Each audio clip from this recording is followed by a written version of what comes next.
Question చూసుకున్నట్లయితే among 132 examinees of a certain school, the ratio of successful to unsuccessful students is 9:2.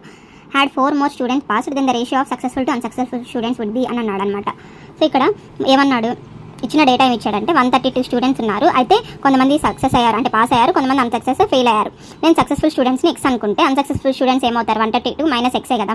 So ఇప్పుడు ఈ రెండింటికి ratio ఇచ్చాడు, x/132 minus X is equal to 9/2 అన్నాడు. వీటిని cross multiply చేస్తే 2x is equal to 9 into 132 minus 9x అనమాట.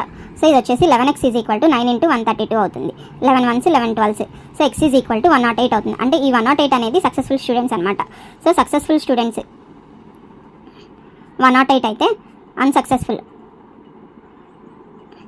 ఏమవుతారు, 132 minus 108 అంటే 24 వస్తారనమాట. అయితే ఇక్కడ వాడు ఏమన్నాడు, 4 మెంబర్స్ ఎక్స్ట్రాగా పాస్ అయితే అంటే వీళ్ళతో పాటుగా ఇంకొక 4 మెంబర్స్ పాస్ అయితే వాళ్ళ రేషియో ఏమవుతుంది అన్నాడు అనమాట. సో 4 మెంబర్స్ ఎక్స్ట్రాగా పాస్ అయ్యారు అని అంటే సక్సెస్ఫుల్కి 4 మెంబర్స్ పాస్ అయ్యారు, అన్సక్సెస్ఫుల్లో 4 మెంబర్స్ తగ్గిపోతారనమాట.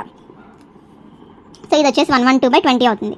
2 5s 2 6s 2 10s మళ్ళీ 2 28s 2 5s. సో ఆన్సర్ వచ్చేసి 28/5 అనేది వస్తుంది అనమాట ఇక్కడ ఆన్సర్.